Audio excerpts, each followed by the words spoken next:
Biravugwa cyane ko sinzi ko arabeza cyangwa arababi ngo washikiye mikoani ruguru. No, Peter, no man. Babala. Kada kurabereza. Wasiacha vlog kwa. Ababivu.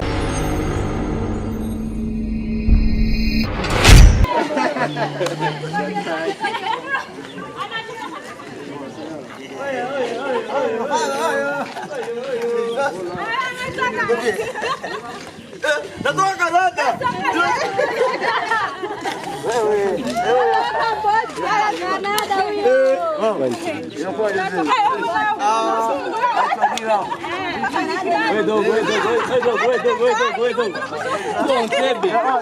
Mlala hoi. Ah, boy. Ora. Mtu antebe. Ah, kauka wewe.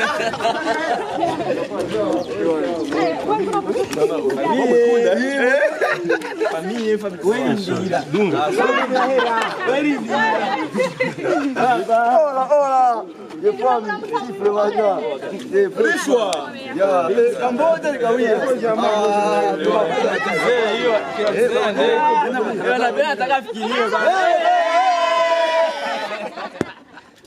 Usipo Kristo wa msori.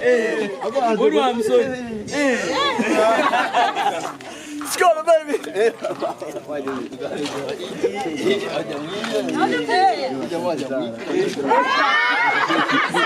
Corofa, vocês querem corofa. Esquece de rofa ya acha. Rishwa bata. Asa unafikiri.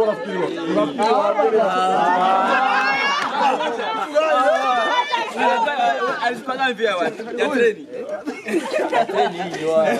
Akabika vya rumonge. Vya rumonge.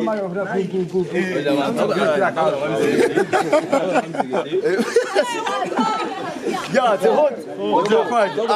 TF baby. Inakuwa Jose. Mnakuwa mshirikire ule kujigangu. Wase inakuwaje sasa wase? Kwa nini nimekutoa shamba? Hamna kaka sikuwa shamba. Baba ndege mwanangu. Baba kafe wani. Baba kafe. Kudo ndani vipi? Baba sasa tuko sikiki. Bale ndege na kupanda kwa kunda. Tumboni mwanangu ni kama kupembe wasikia. Tembea maisha. Ah, nakuwa sasa. Hadi. Uko bien. Iko mal. Wewe unasema kama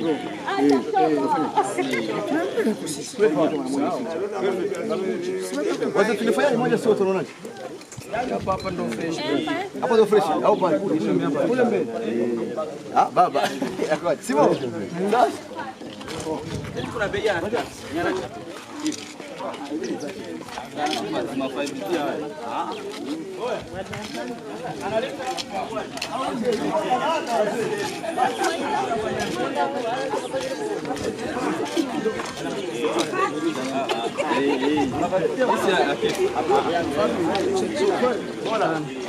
Kilomi. Ah, mbona sio.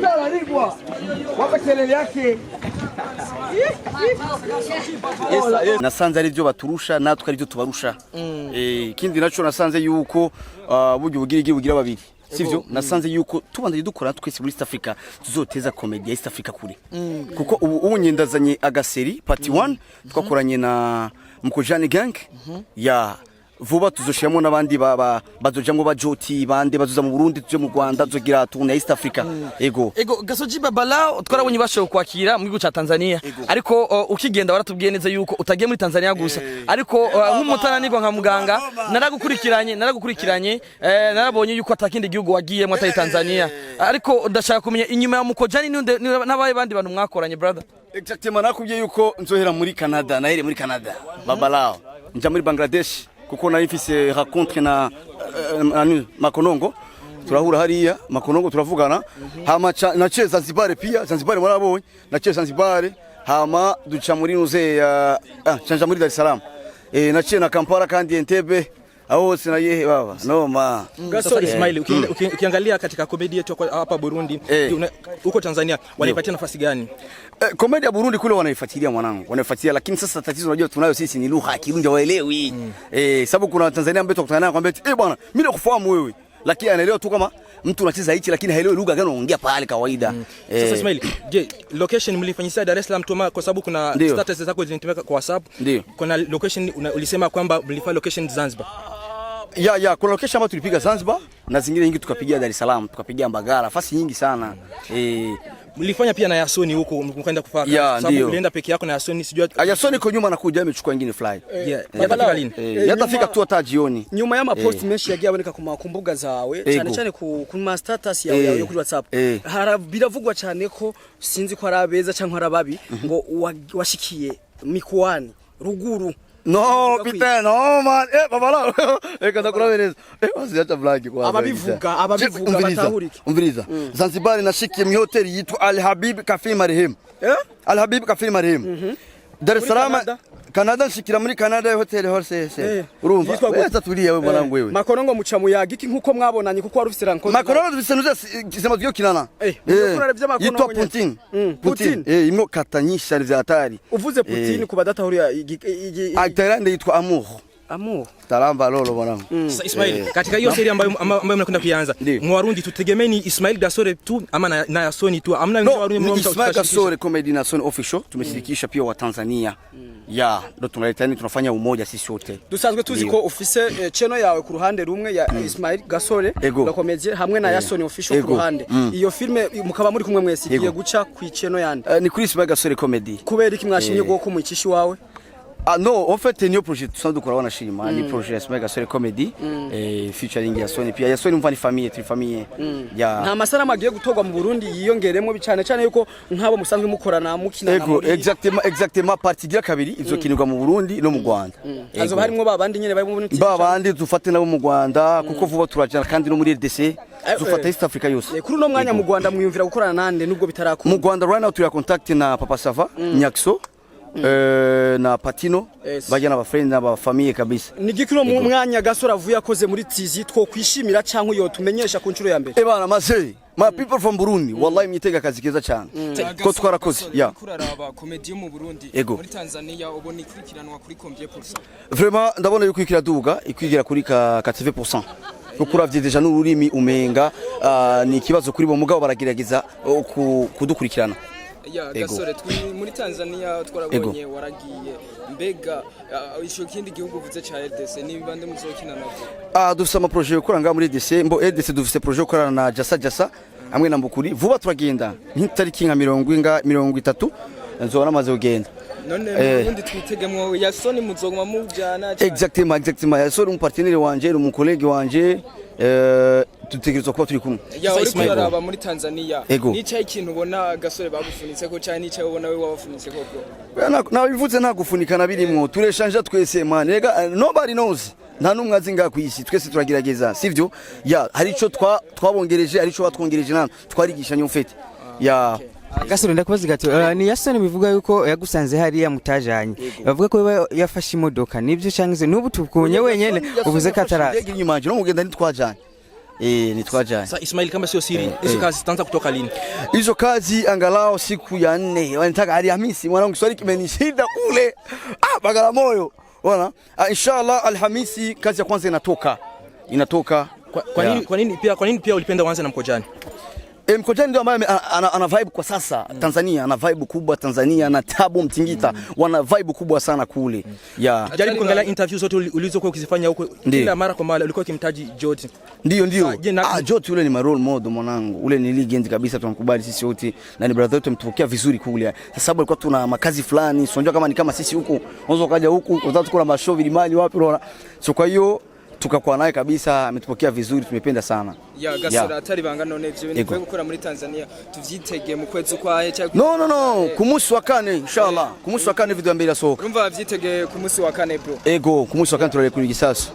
Ni Buchet TV ndakusoka utakwa subscribe bikore kugira ubandanye mu nkamakuru ameze neza ndi kumwe n'umukomedienne ameze neza abikora neza reka tuganire nawe tumusanze kuri airport twaje gutegera Gasore comedian tukatuganire nawe tubwire amakuru yewe Nilamu ni sawa fresh Nilamu tukusanze ngaho je gutegera Gasore murashakorana na Gasore turakorana tweka gukorana turakorana ni Nilamu twe tumaze imisi tubona muri More Time TV ariko uyu munsi tukatuta ko turamubonayo habaye iki ivyo twavuganye vyo gukora vyaraheze sinobandanya nkorerayo kandi narahejeje kontra yaraheze yaraheze naye mva nagiye nyene cari nk'ikiraka nyene nandi kontra biteze kugusinyisha hajya muri more time oya ntitwahujije kubera urumva sinari bashaka ko nkorera iwabo gusa kandi nanje mfise channel iwanje nkene gukina kwa gasore nkene gukina channel iwanje kugira biraduga nkene nibindi biraka bindi urumva rero cyo mvuga ngo nkora ahantu ngume ahantu hamwe kujya umva nuuje wakolabo urumva sindamuhe umva ngume gusa yene kore apare yabo yonye ntivyokunda niyo mpamvu gusa umustar ashaka kugira chino yiwe canka akaba muri management byose birashoboka nikiye kintu cyatumye Nilam uyu musa yiyumvira kugira channel yiwe agaheba mu management canka agaheba bamukoresha management gituma nayihevye unza ndahubwira none wewe woba muri management ishaka ugume yani uwe unawatumikia wao uwe ubakorere gusa bonyene baguhemba none hari kibazo none amahera wo yoba mpemba yombesha eka ntuzi ibintu byo mu Burundi none baguhaye mahera nyene ubona yuko yatokubeshaho kandi badashaka gukora ibindi cureka gusa tiko cyane kubona no muri Mutamajela ho bimeze gute naho uri kurafasha canke ni contrat wasinye kwa Mutamajela rero umva ni bale ni kama wa ndugu wa kaka zangu ile ni collabo tu tunasaidizana yego ni gufashanya uwundi we gukenera umufashe umufasha canke uraraba ati turavugana ye turamenya tuyaga twebwe nyene tukumvikana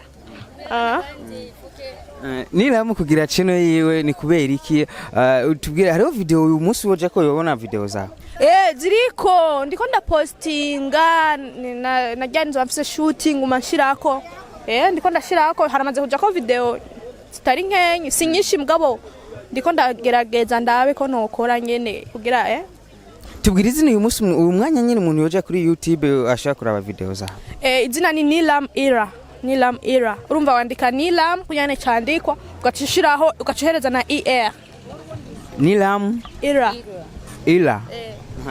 ni sawa nawe uhereza na ni sawa nawe yego ni sawa akazina kawe uyu mana Fatna uyu unya akina muri nani mécanicien mécanicien kwa gasore anaitwa Fatna kubera iki gasore yagiye ntiyajana n'umukobwa umwe mwabo bakinana bajana hehe muri urugendo avuyemo muri Tanzania oya bivana n'ivyo yari yateguye urumva n'ibintu byashitse surprise ntago yari guca agenda dutwaye ilfoke yitegura ni uwezo kulipia watu kama wangapi wote timu yote ni kazi tiko turaraba abakobwa mu ndi barakina comedy ariko ntibamenyekana nk'urugero abahungu bamenyekanako ubaza ko ingorane ari yayo ingorane ntitumenye ari ahubwo nuko tubona ngo abakobwa sinzi nyimba ari ibintu bishiramo umva ntibarafunguka bigaragaze canke bagaragaza impano zabo mugabo nizera ko no mu Burundi hari abakobwa bashoboye Nilam nizere yuko na misi mike cyane hari abahungu ugiye gucako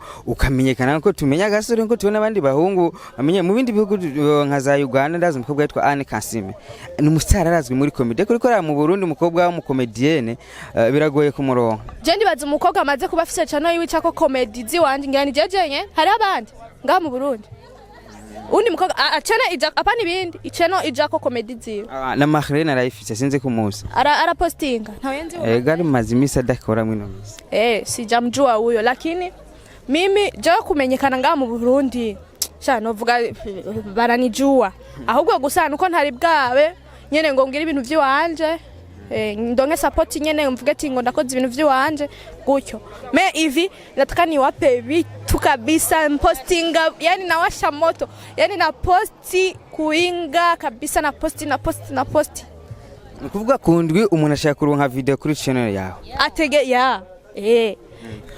ko ufasha bagasura ugafasha abandi nabo barazoza kugufasha kuri channel yawe bategerezwa umwe bategerezwa kumufasha na Fatima arakina muri timu yawe reko yo kwanga gukina tegerezwa kukina abakomedi turafise urukundo abakomedi turakundana nta bifu dufitaniye twebwe aho Mutamajela mama genda kwa gasore ya Sony bose tubwize ukuri Nilam urashaka kugenda ariko before yuko ukora kavuga ati tubanza kuvugana kanoti urafasha uko bisanzwe canke uragenda gufasha gusa kubw'umutima mwiza no gukunda ibikorwa? Mbele ndio kila kitu hapa duniani, kila kitu ni franga, kila kitu ni pesa. Mbase gufashanya ni gukorera amafaranga. Ndakubwiye ngo umpa amahera ni woro nkayumpa, ni woro nkayumpa. Twe tuvuga ko ari ugufashanya, turavugana nkamenya nyene kamba ndamukatira. Mugabo juwe soda inapashwa kuwa, ariko sindamuha ikamba ndende kuko ntiyoronke havyo yoronka mukama. Nila tugushimire cyane izere yuko abakunzi bawe n'abakunzi ba comedy mu Burundi bagiye kuza barakurikirana video zawe. Bagiye kuza barazikurikirana sana. Chano ni Nilam Era. Mubanda mugende no basaba ko mugira subscribe, like, share, yani bindi byose mu ebana bandaye munkurikirana kabisa, niko nawapa vitu amatabata. Batma wewe chene ni ryari cyangwa uracakina wewe ntiharage? Oya urazi ni ibintu bisaba umwiteguro, umva ntago wahita ufungusha channel ni hugitangura, ifoke uratangura ugakora byamara kuzamuka nawe ugabona gukora byiwawe. Gusa twizeye ko nawe mu misiri imbere uze wifite cyangwa uracavuga ati jereka mbanze menyekana? Oya utangura kwanza kubaka izina, wamara kubaka izina wamenyekana nawe ukabona gufungura. Akajambo kamwe ku bakunzi ba comedy ndundi na filme ndundi muri rusange? Turabakunda kandi tubatera n'intege bakomeze kuzamuka mu bikorwa byabo bakora, dutere imbere. Nilam, akajambo hereza ko ubwira abakunzi bawe muri rusange? Ico nahereza ko ndababwira nuko ndabakunda kandi tuko nkora inguvu zose kugira ndabe umva niko najituma natumika nitanga kugira ndabaha ibintu vyiza kujya bari bamenyereye gume bambona. Niyo mpamvu nahisemo kuguruza channel yiwanje itwa Nilam Era, namaze kubivuga cyane. Bagende bagire subscribe kugira baze barabona ibintu akantu kose gashasha kose nshirako. Tugushimire cyane gose. Ego namwe murakoze.